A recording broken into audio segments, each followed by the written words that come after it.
एक किसान जिनके पास में 1 से लेकर 1.5 एकड़ तक की किसानी होती है, वे लोग जब बोर कराने की सोचते हैं तो उनके मन में भी उत्साह होती है। जैसे बड़े किसानों के मन में उत्साह होती है, वैसे छोटे किसान के मन में भी उत्साह होती है। उत्साह में कोई कमी नहीं होती है ना।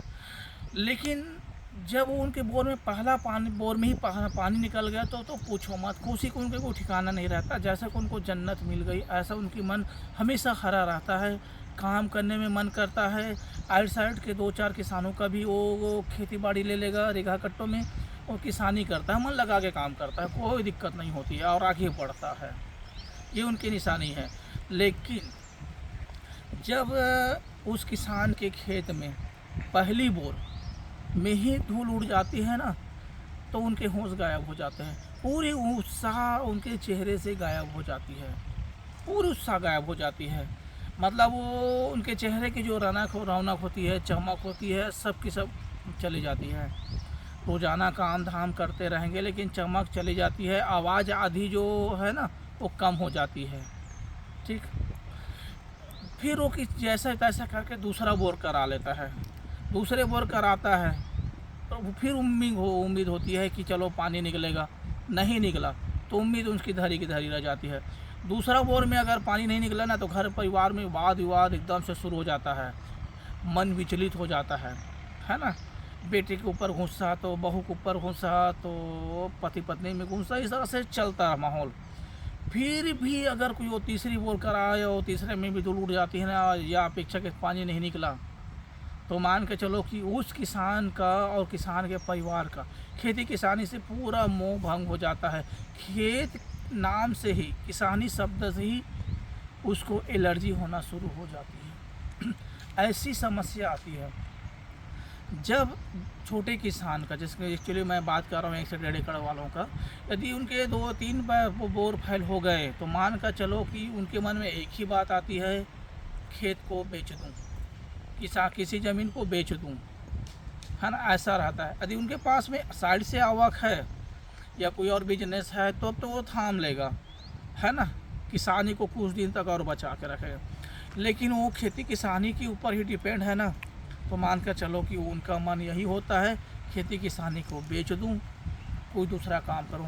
क्योंकि एक तो कि कर्जा में दब जाता है, उबर नहीं पाता, एक झटके को बर्दाश्त कर लेता है, दूसरा को भी बर्दाश्त करे तो तीसरे झटका में जाके एकदम वो जमींदोज हो जाता है। ऐसी उनकी सिचुएशन बनी रहती है किसान के साथ में। तो वो करे क्या। इसीलिए किसान भाई लोग, आप लोग जब बोर कराना है तो आप लोग देख लो अपनी स्थिति को। आप 1 बोर तक थाम सकते हो, 2 बोर तक, 3 बोर तक देख लेना, है ना। आप उम्मीद रखो निकलेगा, लेकिन नहीं निकलेगा तब की सिचुएशन के लिए भी अपने आप को तैयार करके रखो। मैं हर एक बात अपनी चैनल के माध्यम से आप लोगों तक पहुंचाते रहता हूं, क्योंकि मेरा बहुत जगह जाना होता है, कई राज्यों में जाना होता है, कई किसानों से चर्चा होती रहती है, तो उन लोगों की मैं हालत देखता हूँ ना तो मेरे से रहा नहीं जाता। तो मैं भाई एकदम से बता देता हूँ कि 2 बोर तक तो थाम लोगे, लेकिन तीसरा बोर अगर फैल हो गई ना तो खेती किसानी बेचने की नौबत आ जाती है। जब तीसरे बोर आप फैल हो जाए ना तो उस समय के लिए ऐसी सिचुएशन अपने आप को बना के रखो कि भाई अगर बोर फैल हो गया तो भी मैं किसानी को बचा के रखूँगा, है ना। ऐसी सिचुएशन रहना चाहिए। और उस किसानी से बेनिफिट ही नहीं हो रहा है, घाटा हो रहा है, तो किसान के मन में तो यही बात आती है कि इस किसानी को बेच दूँ, दूसरी जगह ले लूँ। क्योंकि आज ये बात सही है, कई किसानों के साथ होता है। कई किसान उसी ज़मीन में लटके रहते हैं तो बर्बाद ऊपर बर्बाद होते रहते हैं। एक इस खेती ज़मीन ऐसा जहाँ एकदम बंजर ही और कहते हैं ना बंड ज़मीन, ऐसा ज़मीन हो डुबोता ही रहता है। और कई ज़मीन ऐसा है जहाँ पानी निकल जाता है, जहाँ छे तो वहाँ पानी निकल जाता है, ऐसा भी है। तो तरक्की वही किसान लोग करते हैं जिनके खेत में पानी निकलता है, और जिनके खेत में पानी नहीं निकलता है वे लोग क्या है ना, दिनों दिन जैसे कि दलदल में धंसते जाता है ना, वैसे ही इंसान दलदल में धंसते जाता है, उबर नहीं पाता है। तो बहुत उन लोगों के बीच में मुश्किलात का सामना करना पड़ता है। तो भाई आप लोग अपनी कैपेसिटी को देखकर बोर कराओ। ऐसा नहीं कि वहाँ वाले जांच करते हैं तो अच्छा पानी निकलेगा। हमारे ही राज्य में हम जहाँ रहते हैं वहाँ से 15-20 किलोमीटर के दायरे में देखोगे ना तो कम से कम 1 दर्जन से ज़्यादा पानी जांच करने वाले निकलेगा। और उनका प्रचार प्रसार भी ऐसा रहेगा कि उनका फल होता ही नहीं है, कई फल होता है ऐसा रहता है। लेकिन एक्चुअली यही है कि 50 जगह उनका धूल उड़ता है और 5 जगह 5 रहता है ना, ऐसे कंडीशन रहता है। तो आप लोग वो जांच करने वाले पे भरोसा भी मत करो। मैं ये नहीं कहता सॉरी भाई के ऊपर भरोसा करो, बाकी के ऊपर मत करो, ऐसा नहीं कर रहा हूँ। मैं ये कह रहा हूँ कि आप पहले अपने ऊपर भरोसा करो, है ना। दूसरे के क्या आता है ना, कंधे में रख के बंदूक नहीं चलाना। पहले आपकी अपनी कैपेसिटी को देखना है। भाई आपके पास कितनी कैपेसिटी है। एक बोर फैल हो गई तो थाम लेंगे कि नहीं थाम पाएंगे, दूसरी बोर फैल हो गई थाम पाएंगे कि नहीं थाम पाएंगे, तीसरी में थाम पाएंगे कि नहीं थाम पाएंगे। ये होनी चाहिए, मतलब आप में आत्मविश्वास होना चाहिए कि चलो अगर फैल भी हो गया तो अपने आप को संभाल लेंगे, है ना। और केवल उसी के ऊपर डिपेंड रह के आप एस्टीमेट बनाओगे ना तो फिर गड्ढे में चले जाओगे।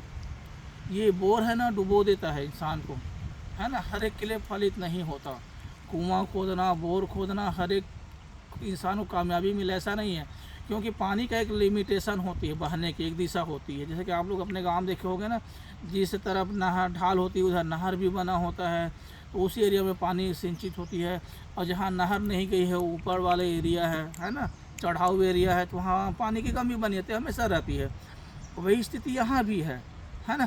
अंदरूनी संरचना में कोई परिवर्तन आ जाए तब पानी बहती है ना, पानी लग जाती है। लेकिन ज़्यादातर ज़मीन में ऐसी होता है। तो मैं इस वीडियो में आप लोगों को यही बता रहा हूँ, खेती किसानी बेचने की नौबत आ जाती है ना। बोर की एक नशा ऐसी होती है, बोर कराने की जिद ऐसी होती है कि इंसान के खेती किसानी भी डूब जाता है। खेती बचाओगे तो घर बिकेगा, घर को बचाओगे खेती बिकेगा, और दोनों को बचाना चाहोगे तो कर्जे में डूबो रहोगे और अंतिम में अपने आप को ही समापन करना पड़ जाता है, फिर भी छुटकारा नहीं मिलता। इसलिए मेरा कहना यही है कि भाई अपनी कैपेसिटी को पहले देख लो, अपने आप को पहले जांच पर रख लो। पानी जांच करने वाले को बाद में बुलाओ, पहले खुद को जांच लो कि आप कहाँ तक के सफल हो सकते हैं, और सफल नहीं हुआ तब क्या होगा। इस सबको सोच विचार के बाद ही आगे आओ, क्योंकि आज की डेट में ना बोर कराना तो आसान है लेकिन उसका खर्चा बहुत आता है। तो प्रेशर मशीन वालों को भी चार्ज बढ़ गया है, केसिंग वालों का चार्ज बढ़ गया है, डीजल पेट्रोल का भाव बढ़ गया है, तो खर्चा बहुत आता है। अब मान चलो कि लाख 1.5 लाख रुपए का आम बात हो गई है ना। और गारंटी वालों का तो भाई उनका तो चार्ज और ज़्यादा रहता है। चार्ज इसलिए ज़्यादा रहता है कि वो देखेगा आपके खेत में तो 5 बोर पहले से हो गया है, धूल उड़ी है, तो 5 से भी वो आगे 5 का रिस्क लेगा, है ना।